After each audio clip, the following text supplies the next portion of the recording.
to dig latrines and teach them how to go and crap on these latrines, and eventually get them to use them all the time. Cholera came, cholera got worse, got worse, got worse. We had 69 die in one day as the worst, and I think that would have been around about 4 months after we got there.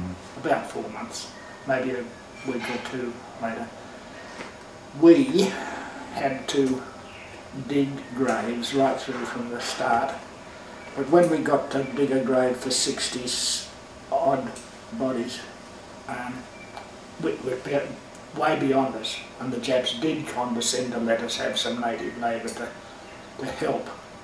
We dug graves, and sometimes there'd be 4 in it, sometimes there'd be 6, 8, 10, but as I said, when it got up to the 60 odd, we had to have help. And this was a big single mass grave on the other side of the line from the river. And I see no marks or anything anywhere about the numbers there, so that in essence after 6 months there were just under 3,000 died at that camp. And that's in the vicinity of Takanoon, is it? Takanoon, yeah. What other, bad diseases did you experience? Oh, well, malaria was there, of course. Tropical ulcers would be amongst the worst. Did your natives get malaria? Oh yes, but I believe it was all the least positive one, the least bad one. Plasmodium vivax, I'm sure it was, having seen them down and it's the one that only had every 2 days you got the temperature and the rigor and the absolute devastation that comes with it, and then you'd gradually get over that until the next day when you'd be real good. You would be real good, but as best you could be under the conditions. And then another day, so there was the BT malaria, and that was its pattern right throughout the world. Then there was the second one where it's every day, and the third one, which we never ever saw in that area, is only sort of endemic to Africa. So the Plasmodium vivax and Plasmodium falciparum were the two, with vivax being the most prevalent.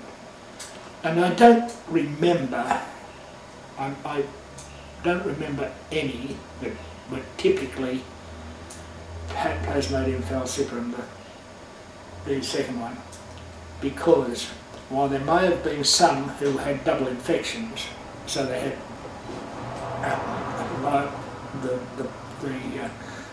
the temperatures and all the bits that go with it every day, they'd be 2 infections of the same one. But they weren't, they were all the same, so that some had it every day, some had it once every 2 days. And I know in my own heart that there were lots of double infections. Did any of the coolies have their families with them? Yes, there were a couple, but mostly just had a wife. And I think that in that camp we lost, out of the rough 3,000, there were probably about 5 or 6 women died. 2 went to the next camp, and they were Malay. The others were Tamil. The ones that died were Tamil. And when at the end of 6 months, when the camp was divided into 2 batches, 2 Malay women went to the next camp that I was with. Did you have any births? No births. No births. There were no pregnant women around. Are there any examples of any good Japanese guards or Korean guards? Oh, not really. No. The Korean guards fortunately I didn't have anything to do with any Korean guards at that stage.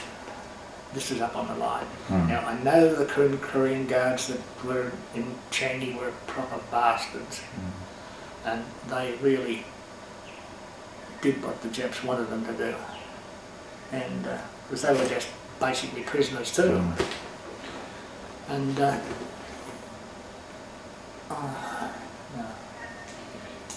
we didn't see much in the way of Korean guards, but they were there and they were used on the railway line, generally speaking. Now, what other campsites did you work at, Bill? The first one was 6 months. The second one was a year. The second one was a year, which was Evacuation go 254. 254 or 245. 245 kilo peg. Where Harry and I went, and when we went up there, it was good weather, nice. We built ourselves, after asking a few times, our own little RAP and hut, of which you've got a little copy. Sketch off. And we had monsoons, we had strafing from the air with British planes, and lots of bits and pieces, and we went through a period when the river rose and flooded the place. We all got out of there all right, no trouble at all, and just onto a little bit of higher ground. The river went back down again, so that was it. Now you were up there after the railway was finished. Yes. What was that role? Our role was to look after the native labour. And what were they doing? No, they were maintaining. They were a maintenance crew. None of the, or that's not quite true. I was going to say none of the native labour was on anything else but maintenance. That's not so. They maintained. They had to rebuild some of the bridges, but it was not as original builders. Entirely different. All they maintained was the railroad, the tracks, the ballast, the rails, and put new spikes in and all that sort of thing. Yes. And that was basically their job. But one incident, raining like stink, and one of the bridges had busted something or other, and they were trying to move a big log, and it squashed it, fell on a native, a Tamil, and he died within half an hour.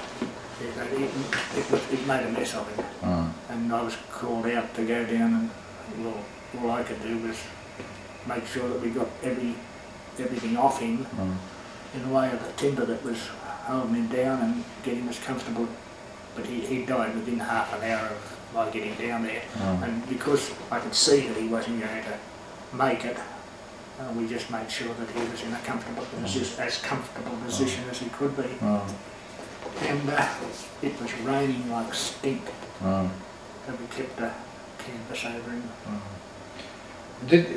In this period that you were doing maintenance, did your food improve, or was it worse? No, about the same. About the same. Yeah. Pretty cruel all the time. We had to look after ourselves. We